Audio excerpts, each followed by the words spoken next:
All right, let's not waste any time. Letitia James might be in some serious trouble. Obviously not like the oops, I forgot to log in my hours kind of trouble, but I'm talking about the FBI investigation kind of trouble. The actual FBI director got on Fox News and confirmed about this case, which is wild because this is the same Letitia James who has been on national TV acting like she's the one that is the queen of accountability. Meanwhile, her mortgage paperwork looks god awful and looks like someone that was trying to get away with something. Now, if you've been following the channel, you already know that we've been peeling back the layers of the Letitia James saga for a minute now, and now the feds are officially involved. I want to check out this interview here where they discuss some of the issues with Letitia James. This clip shows that Letitia James should be panicking right now. This is not good. But real quick, before we jump into this video, I gotta share something that hits close to home.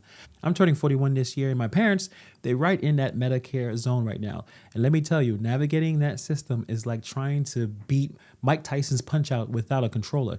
It's total chaos. That's why I teamed up with Chapter. These folks check every single Medicare plan available, over 24,000 of them, to help you or your family find the one that actually fits your needs. You get a real human on the line, not a robot, and the call is totally free. No pressure, no sales games, just real help. Seniors who have worked with Chapter have saved over $1,100 a year on average, which in today's economy, that's a good chunk of money. So if you or someone you love is navigating Medicare, call 262-454-0419. That is 262-454-0419. The number and the link to check out Chapter will be in the description box below.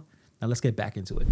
Another issue that's been talked about recently is this mortgage fraud and the FBI opening a formal case against Letitia James.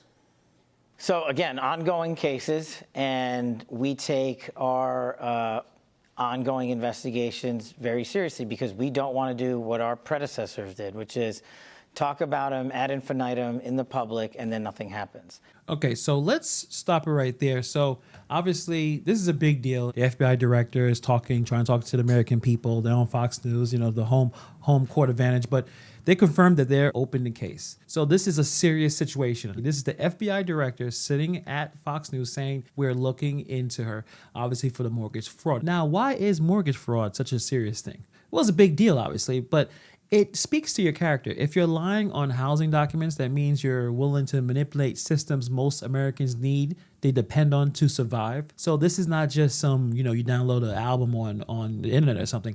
And that's the issue here. And this isn't new behavior from her. We've already seen shady companies, phony insurances, phony address listings, and all types of messiness that's connected to her and her office. What makes this even crazier that she built her entire political brand on accountability and transparency. And she was out there going after Trump right now, and obviously dragging the NYPD, going after landlords, and now her own paperwork is dirtier than a gas station bathroom.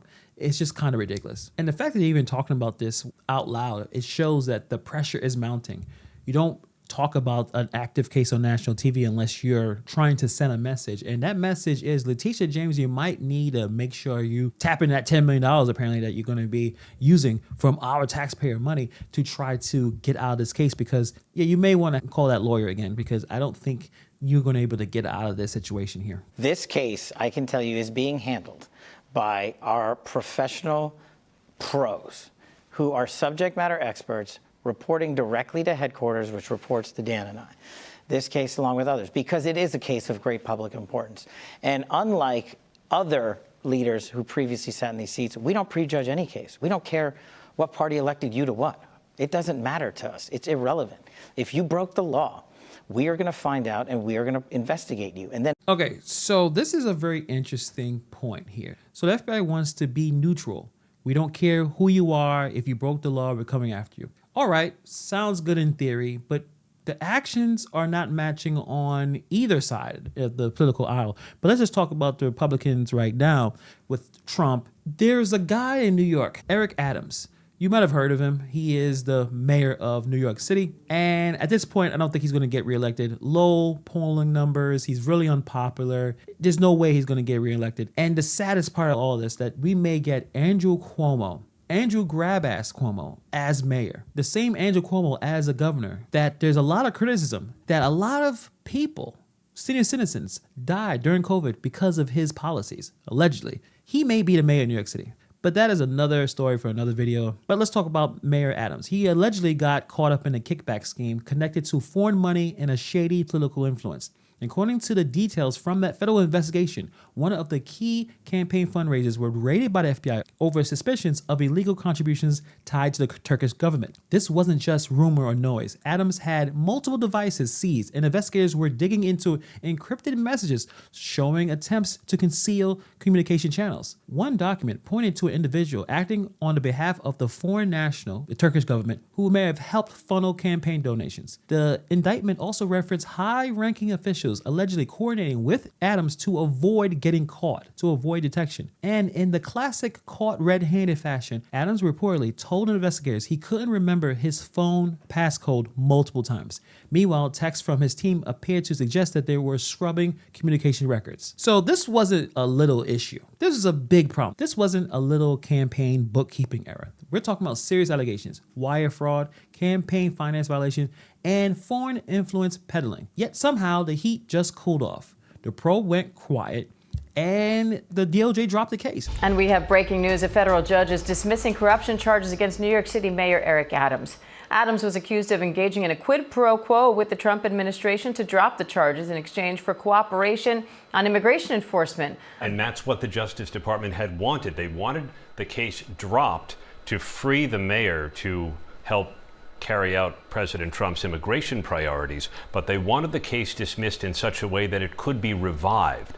And the judge just said that was unprecedented and breathtaking. So that's why people are side-eyeing the FBI's claim that they're going to treat everyone equally, because if Adams was critical of Trump, I don't think that case gets dropped. I think that case continues. Only when Eric Adams was critical of Biden and the immigration policies and the fact that Eric Adams never really went on his way to say anything bad about Trump, Trump felt that, hey, he's being persecuted unfairly, even though it looks like, if you could check out the indictment, Adams got caught doing what he was not supposed to be doing, taking kickbacks. What happened to Eric Adams looks like strategic silence. And the FBI has a long history of not being neutral, but whatever. This is just political rhetoric. We are going to discuss that matter with the Department of Justice. And this is one of the things that, if your viewers take away nothing else from this interview, the FBI does not make prosecutorial decisions. You asked in the beginning how the FBI was weaponized. Well, the FBI hijacked the constitutional responsibility of the Department of Justice and the Attorney General, and James Comey and others specifically decided what cases to prosecute and not prosecute. Don't believe me? Go to the videotape in the Hillary Clinton investigation. We don't decide prosecutions, and neither does any agent or intel analyst. We have great partners under General Bondi. We work with them and discuss the matter with them, but the prosecutorial decision is with them. So this is going to be the ultra neutral FBI just going after everyone. I mean, we'll see. Like I said earlier, the situation with Eric Adams, multiple staffers were resigning under Eric Adams. They knew the jig was up. And luckily, for Adams' sake, Trump won the election and got out of that investigation. So meanwhile, they're going to go full blast on LETITIA James. And what gives? What changed the situation? Obviously, I'm not saying LETITIA James is innocent. It looks pretty obvious that she is guilty. But the problem is, a lot of this is politics, and if you get caught doing something wrong, don't try to use the courts to go after your opponents, because eventually they may come back to get you. I mean, like I said before, Donald Trump himself thought that Eric Adams was being unfairly targeted by the Biden administration. Adams, while a Democrat, has been critical of how the administration was handling the migrant crisis in New York and didn't fall in line like a loyal foot soldier. And I think Trump allegedly saw an opportunity, if not to help Adams out directly, then at least to weaponize the perception that Biden was taking down one of its own for political playback. So this is all politics, in my opinion.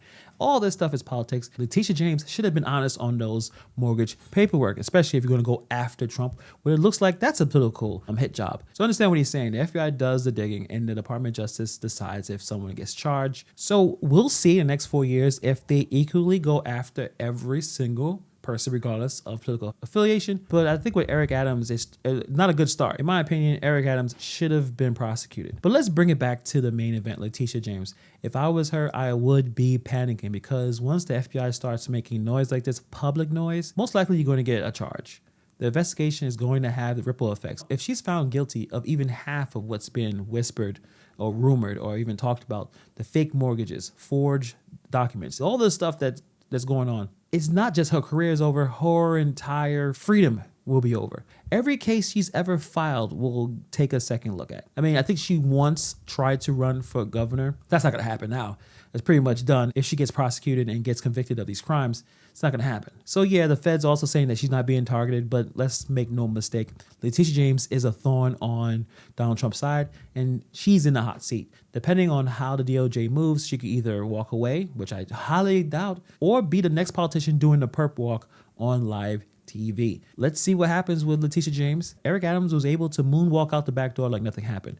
So let's see if DOJ actually has a spine and willing to follow through. Let me know what you guys think. Do you believe that Eric Adams was innocent? So let me know what you guys think about this situation, and how nervous should you be if you're Letitia James. Thank you for taking time to watch this video, and I'll see you guys in the next video.